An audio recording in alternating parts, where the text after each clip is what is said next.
Pan card बदलने वाला है क्योंकि सरकार पैन 2.0 प्रोजेक्ट के तहत पुराने कार्ड्स को खत्म करने जा रही है। तो अब सवाल ये कि क्या आपको अपना पैन कार्ड बदलना पड़ेगा, पुराने कार्ड का क्या होगा और नया कार्ड कितना अलग होगा। तो सबसे पहले ये जो नया कार्ड होगा ये आपको क्यूआर कोड के साथ मिलने वाला है, यानी नए पैन कार्ड में क्यूआर कोड की सुविधा होने वाली है।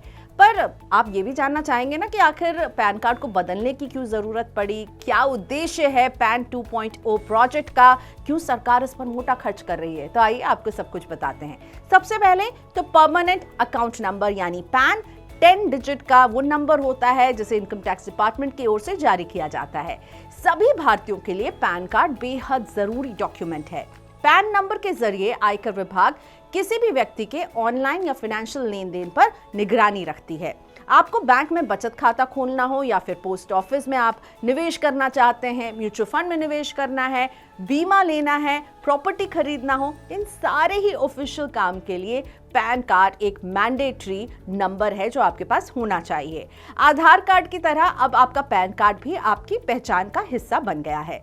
सरकार का मकसद अब पैन को कॉमन बिजनेस आइडेंटिफायर यानी कारोबार के लिए मुख्य पहचान बनाना है और इसी उद्देश्य को पूरा करने के लिए सरकार पैन 2.0 प्रोजेक्ट शुरू कर रही है। इस प्रोजेक्ट का लक्ष्य डिजिटल सिक्योरिटी को भी मजबूत करना है, जिससे साइबर फ्रॉड और डेटा चोरी की घटनाओं पर लगाम लगेगी। इसीलिए पैन 2.0 प्रोजेक्ट टैक्स पेयर और वित्तीय लेन देन को सरल और सुरक्षित बनाने की दिशा में एक बड़ा कदम माना जा रहा है। ये नया सिस्टम मौजूदा पैन कार्ड सिस्टम को डिजिटली अपग्रेड कर देगा और इससे इसकी एफिशिएंसी और ट्रांसपेरेंसी बढ़ेगी।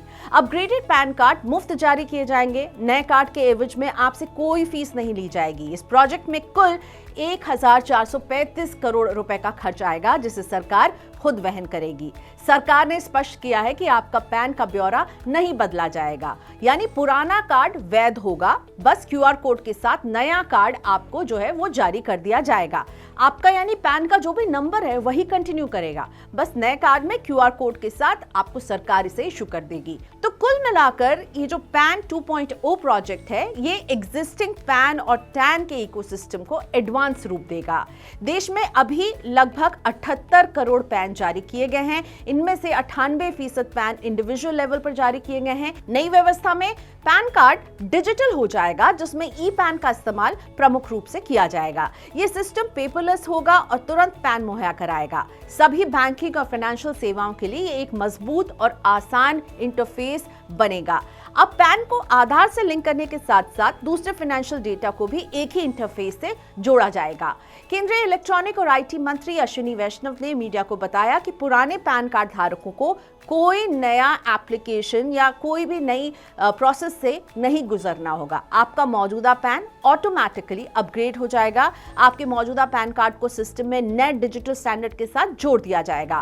पैन कार्ड को अपग्रेड करने में आने वाले पूरे खर्च को सरकार ही उठाने वाली है। पिछले दिनों इनकम टैक्स विभाग की जांच में सामने आया था कि कुछ लोग ब्लैक मनी को ठिकाने लगाने के लिए एक से ज्यादा पैन कार्ड का इस्तेमाल कर रहे हैं। इनमें ऐसे लोग ज्यादा हैं जो बड़े पैमाने पर प्रॉपर्टी का लेन देन करते हैं। नियमों के तहत एक से अधिक पैन कार्ड रखना कानूनी अपराध है।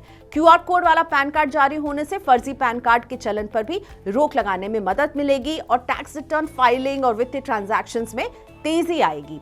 भविष्य में आपका पैन कार्ड सभी प्रकार की वित्तीय सेवाओं के लिए यूनिवर्सल आईडी की तरह काम करने वाला है।